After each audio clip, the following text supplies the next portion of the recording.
Good morning. Welcome back to Running Two Households. It's time to get up, feed the stray cat, and head over to my 86-year-old friend's house to start our day. Well, usually when I walk over in the morning, it's about 6 a.m. and usually I take the dogs out. But this day she had beat me up and she had already taken the dogs outside because the weather's been pretty decent lately. But she did need a box from the basement, so we're going to go down there and grab that and get my tripod and get the day started. All right, well, today is the day that we change our sheets. So I'm going to get my coat off and we're going to head in there and do that. The beautiful quilt on the bed is made by her. She is a wonderful quilter. And I also have started to quilt this year. And she has been teaching me to quilt. And when I was younger, my mother loved to sew, but I wanted nothing to do with it then. But I guess I'm just getting old now and love to sew too. If any of you love to sew, I hope you drop me a comment below. Let me know. I would love to say hi. Well, we'll tell you a little story time while we're doing the bed here.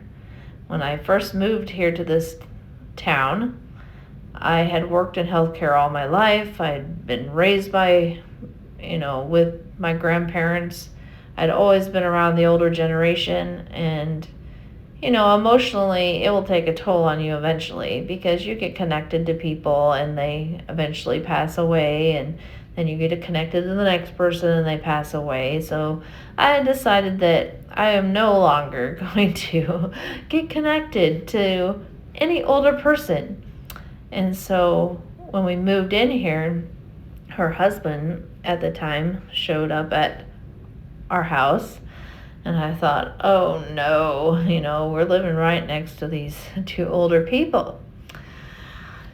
Well, I thought, I'm not going to associate with them. I'll be nice and friendly and say hi, but I'm not going to do any more than that. And my husband kept talking to them, and she kept telling my husband, I want to meet your wife. Your wife needs to come over, da da da.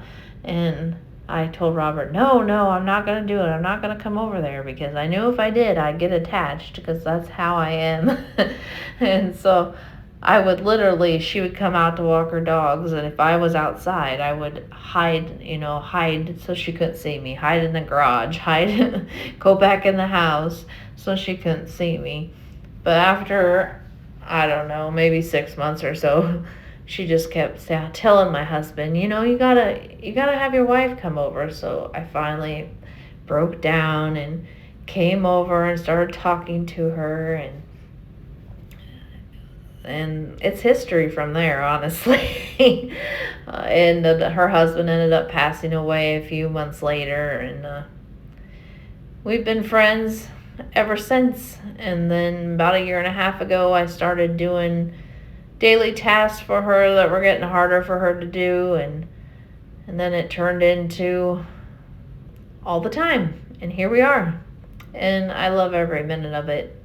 And I am so thankful and blessed that I didn't keep avoiding her, that I did come over, and we have a wonderful friendship, and it is definitely a light in my life.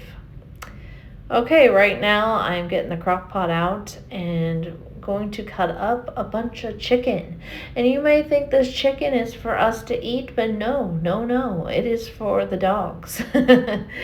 These two girls only eat real food, as in chicken and hamburger and a gamut. We make up a bunch once a month, maybe once every 2 months, and then we cut it up and we put it in little baggies and freeze it, and then take it out on the daily or every other day to thaw, and then serve them fresh food. So right now we're doing chicken, so they'll be getting fresh chicken. We also have hamburger in the fridge. We've made meatballs before. We've put rice and carrots with it before.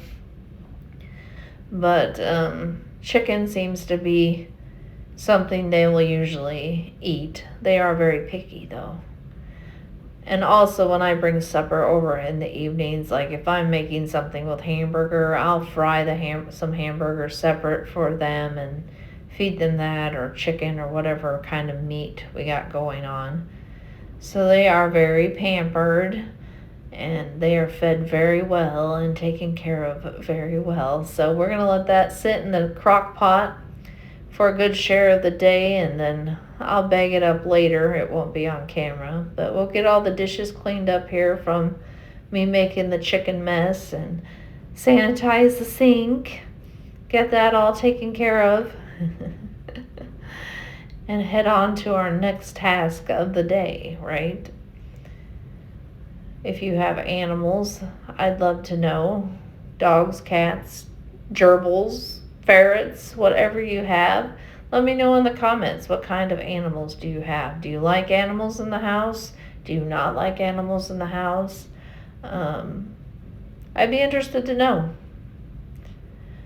We have at our house, which you'll probably see in videos coming up, we have 3 dachshunds, aka wiener dogs, and then we have a husky, and we also have 2 cats. My adult son has a cat, and then we have a little younger cat. So there is a whole zoo. Between my house and hers, we have a whole zoo. All right, we're going to switch that laundry over, bring the sheets up, dry some of her clothes in the next one, and go get that bed made here in a little bit, finish getting it made. But in the meantime, I have a grocery order that came. We get delivered from Walmart, which is very convenient, so we don't have to trudge through Walmart. It is one store that I do not like going to. I will avoid at all costs trying to go there. And my son literally worked at Walmart for years, but I'm not a fan.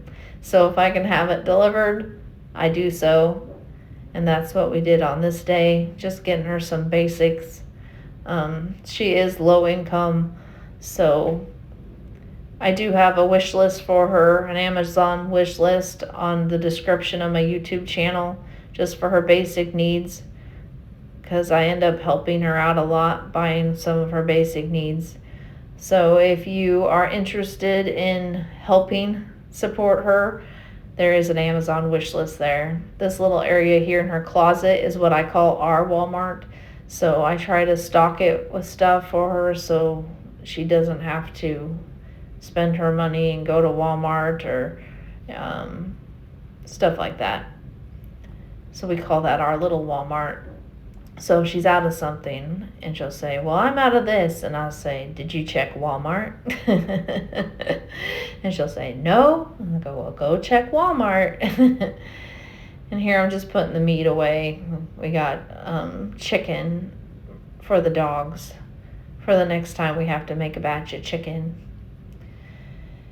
Otherwise, breakfast and lunch, she eats here, and I always supply supper from my house. And we're going to get this all cleaned up, and I'm going to get the bed finished, put together. As you see, this is the dark room. This room is so dark. So I opened the blinds. I'm going to get the blanket on, all nice and washed. Yay! Well, this coming weekend, my oldest son is going to be starting college, so we are going to be busy with that. If that's something you would like to see on video, him going to college, let me know in the comments below. I could always tape some of that too.